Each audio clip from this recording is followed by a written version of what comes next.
Hello summoners and welcome back to Mobalytics, where today we have the patch 9.1 tier list Q&A video.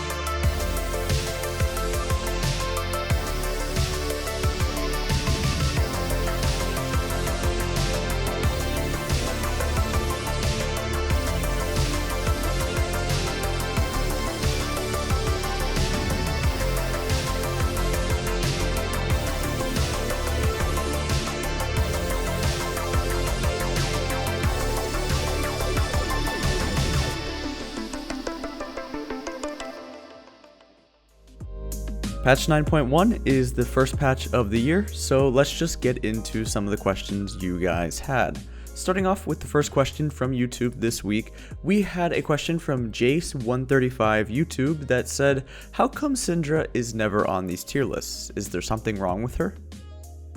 To keep it short, yeah, kinda. I guess with Syndra, the only issue is that she just doesn't have the ability to, let's say, 1v5 solo carry the same way that other mid laners at the moment do.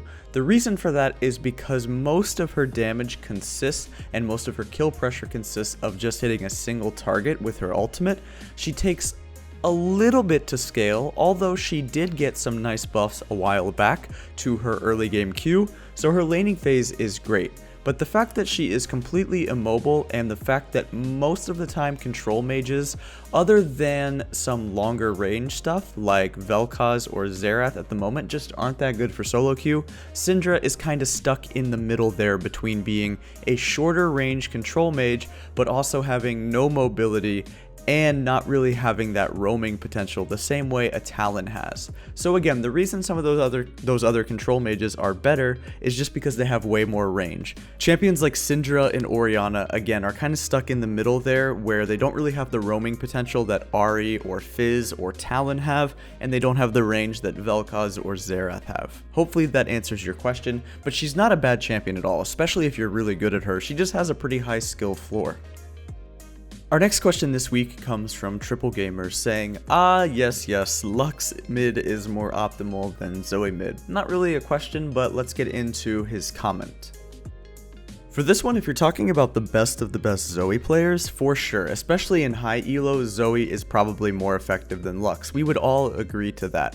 It's just that for normal elo and for climbing out of like bronze, iron, silver, gold, all the way up into plat and maybe even low diamond, Lux is extremely effective at the moment. She has received buff after buff after buff throughout the years, and right now she is a solid mid lane pick with really good range, insane utility, great CC, and the reset mechanic on her ultimate that she was buffed with many patches ago is just fantastic for her. She is a good support as well, so because Zoe is pretty much locked into one position, that means that Lux's value is incredibly high, because if you queue mid and support, you can play Lux in both of those positions pretty well and mostly effective. Crazyface wanted to know about Lulu and why Lulu isn't on the low elo support tier list. I actually think she's really good at the moment with an ADC like Twitch or Vayne. There is no doubt that Lulu is good in a duo queue situation. If you're able to find yourself a duo partner like an ADC Twitch or Vayne, just as you said, or even like a Twitch or surprisingly Kog'Maw jungle, both of those things can be quite good for sure. The difference is that our tier list never really takes into account duo queue strategies for a reason. This is a solo queue tier list for climbing and is supposed to give you champions that more or less will help you climb when just playing by yourself. There are a lot of champions that are much better in a duo queue.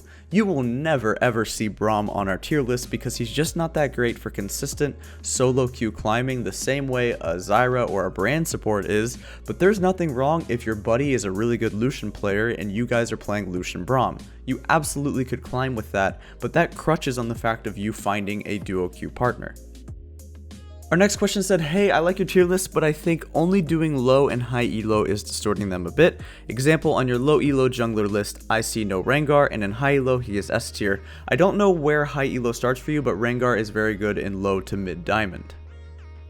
This is a question we get a lot, and you're totally reasonable for asking this question. Like, where does high elo start? How is that really fair that a champion could be totally off a list in low elo and then S tier in high elo? I get your question completely. The thing is that high elo is essentially, for us, you can think about it like this. Low elo kind of helps you get to diamond, so let's say you're a silver player. You use low elo from silver to platinum. Then once you get to platinum, you kind of have to make a decision for yourself. If you feel like some of the high elo champions could be in your champion pool, you could give them a try, or you can stay with the low elo one and continually climb to diamond and through diamond.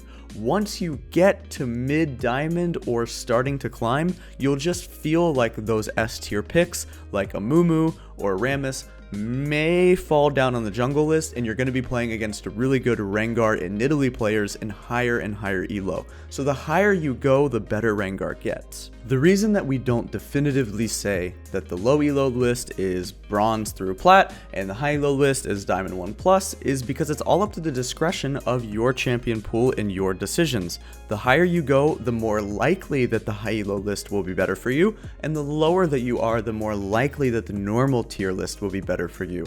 It's just that you have to decide on your champion pool. You honestly could make Rengar work in gold if you were a really good Rengar player. It's just that the probability of that happening is going to be much lower than a diamond 1+ player making Rengar work.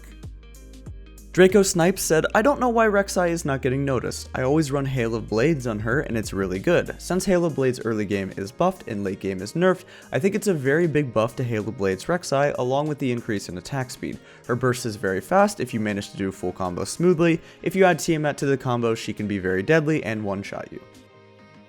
Actually, Draco, I would say that we completely agree with you here, and maybe it's something that we missed. I do think Hail of Blades Rek'Sai will get more popular over time, and I think you're totally correct here.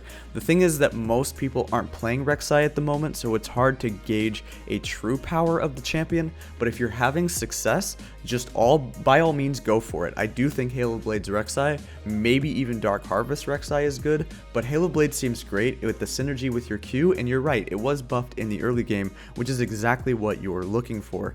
Getting ganks off, and I'm sure that Tiamat damage is crazy, so the only thing that would be a little bit hard to argue for is that Tiamat was nerfed for jungle champions overall, but that also does affect all of the other AD junglers. I think it's probably pretty good, and I will give it a try, and we will give it a go to see if it deserves to be on the tier list. You might be right, it could be like B or A tier, so we'll let you know and check it out in the next tier list to see if it makes it.